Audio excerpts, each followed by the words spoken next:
Throughout history, countless discoveries have surfaced that challenge our understanding of the past. Strange artifacts found deep underground, mysterious structures with unexplained properties, and ancient objects crafted from materials thought to be impossible at the time. All these have caused scholars to question what we really know about our ancestors. Some of these findings are so controversial that archaeologists and historians were forbidden to study them, fearing they might rewrite history itself. What secrets do these forbidden artifacts hold, and why were they kept hidden from the world? The Temple of Kukulcan at Chichen Itza, a 1,300-year-old Mayan pyramid, is an extraordinary architectural feat that has captured the fascination of tourists and scholars alike. One of its most intriguing features is the eerie chirping echo that resonates when a clap is made at the base of its steep staircases. This echo is not just a simple sound bouncing back, it closely mimics the call of the resplendent quetzal, a bird revered by the Maya as a divine messenger of the gods. The pyramid's design plays a crucial role in this acoustic phenomenon. The short, steep steps create hundreds of echoes that overlap each other. The echoes from the lower steps, traveling shorter distances, produced a high-pitched sound, while those from higher steps, which travel further, created a lower pitch. Together, these echoes form a sound that closely resembles the chirping of a bird. The Maya, with their deep understanding of the natural world, likely engineered this effect deliberately. They may have used it in ceremonies to evoke the presence of Kukulcan, a deity closely associated with the quetzal. Whether the chirping was an intentional design or a fortunate discovery, it has left a lasting legacy. As the quetzal's habitat faces increasing threats, the bird's call may one day only exist in the echoes of this ancient pyramid, preserving the sacred sound for future generations. Transitioning from the awe-inspiring architecture of the chirping pyramid to the enigmatic Spanish Hill in Pennsylvania, we delve into a site steeped in mystery and historical significance. Spanish Hill, rising 230 feet above the Chemung River floodplain, has long intrigued historians and archaeologists alike. The hill's origins and purpose have sparked much debate, with some suggesting it was formed by receding glaciers, while others believe it was shaped by ancient Native American hands, possibly serving as a village or battlement. The Susquehannock people, who inhabited the area for centuries, are often linked to the hill, yet the site's true history remains elusive. The name Spanish Hill itself is shrouded in mystery, with early settlers hearing local Native Americans refer to it as Hispan or Espan. Over the years, the hill became a focal point for both professional and amateur archaeology, though much of its potential evidence was lost to looting and agricultural activities. In the early 20th century, archaeological surveys yielded some Native American artifacts, but these findings were insufficient to confirm the hill as the site of the fabled Carantuan, a village recorded by Etienne Brulé in the 17th century. Despite these challenges, the hill's historic significance has not been forgotten. In 1915, a memorial was dedicated on the site, and local efforts in the 1970s successfully preserved it from demolition. Today, Spanish Hill remains a compelling puzzle in the tapestry of Pennsylvania's ancient history. Transitioning from the ancient mysteries of Spanish Hill, we now turn to one of Egypt's most enigmatic pharaohs, Akhenaten, whose legacy is shrouded in secrets. Among the many puzzles surrounding this ruler are 3 tombs associated with him, each offering a glimpse into his life and reign, yet leaving historians with more questions than answers. Akhenaten, originally known as Amenhotep IV, was not the typical image of a powerful pharaoh. Despite his frail appearance and poetic nature, his reign marked a profound shift in Egyptian history. He is most famous for abandoning the traditional polytheistic worship in favor of monotheistic focus on Aten, the sun disk. This dramatic change led him to establish a new capital, Akhetaten, the horizon of Aten, where he intended to be eternally remembered. The first of the 3 tombs, WV-25, was discovered in 1817 by Giovanni Battista Belzoni, who initially misidentified it as belonging to the 3rd Intermediate Period. However, much later, Otto Schaden's team revisited the site and suggested that it was actually prepared for Akhenaten, based on its architectural style and placement between the reigns of Amenhotep III and I. Despite the lack of direct evidence, the tomb's layout and its dating strongly indicate its association with this controversial pharaoh. The two other tombs linked to Akhenaten add further layers to the mystery, as each reveals fragments of his story but also leaves much undiscovered. Together, these tombs reflect the complexity of a ruler whose life and death continue to captivate historians and archaeologists alike.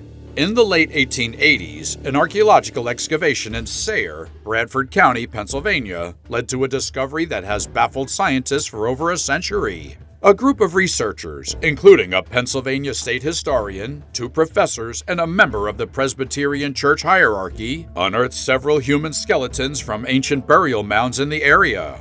These skeletons were not only remarkable for their size, with each individual standing over 7 feet tall, but they also featured a shocking and inexplicable anomaly. Each skull bore 2 distinct horns protruding about 2 inches above the eyebrows. The discovery of these horned skulls, estimated to date back to around AD 1200, was unprecedented. Giants with horned skulls had never before been documented, and the find sparked both excitement and confusion among the scientists involved. The remains were carefully packaged and sent to the American Investigation Museum in Philadelphia for further analysis. However, this is where the mystery deepened. The skulls reportedly vanished, either lost, misplaced, or perhaps even stolen, and have never been recovered. Adding to the intrigue, no official records from the excavation team mention these extraordinary skeletons, and articles that initially reported on the find mysteriously disappeared from publications. The combination of these bizarre circumstances has left the discovery of these Sayre skulls shrouded in mystery, with the truth behind these horned giants remaining an unsolved enigma. Transitioning once again, we now delve into the enigmatic world of ancient Mayan manuscripts with the Grower Codex, one of the most fascinating and controversial documents from Mesoamerica. Discovered in Mexico in 1965, this ancient fragment consists of 11 damaged pages, believed to be a part of a larger 20-page book, along with 5 single pages. The Codex was named after the Grolier Club of New York City, an association of bibliophiles who first introduced the document to the world, accompanied by an in-depth analysis from the anthropologist Michael D. Coe.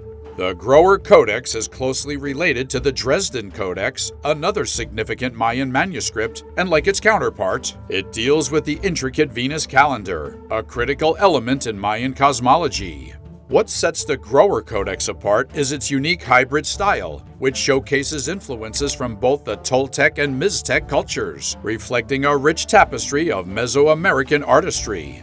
The Codex has sparked considerable debate among scholars, particularly regarding its authenticity. However, Coe's examination, as outlined in his work, The Maya Scribe and His World, 1973, has positioned the Grower Codex as a genuine artifact that offers a rare glimpse into the Mayan scribe's world. The Mayan writing system, to which the Grower Codex belongs, is the only fully developed writing system in pre-Columbian Americas, with over 800 characters that include both hieroglyphic and phonetic symbols. The Grower Codex, with its mysterious origins and intricate designs, remains a vital piece in understanding the complex history and culture of the ancient Maya civilization.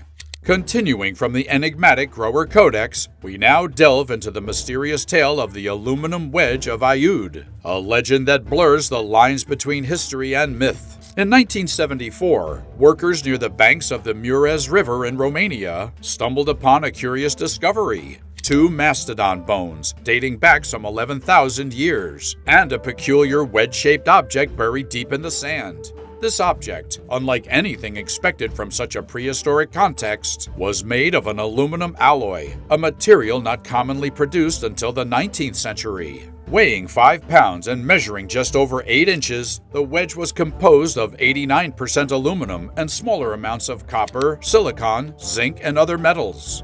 This composition, along with an oxide layer, suggested an age of at least 300 years, fueled by speculation about the object's origins. How could such a modern material find itself buried alongside ancient fossils? Theories abound, ranging from the plausible to the fantastical. Some suggest the wedge is simply a lost part from modern machinery, such as an excavator bucket tooth that broke off during mining operations. Others, however, entertain more exotic possibilities, including that it might be evidence of ancient extraterrestrial visitors or a component of a mythical flying machine like the Vimana mentioned in ancient texts.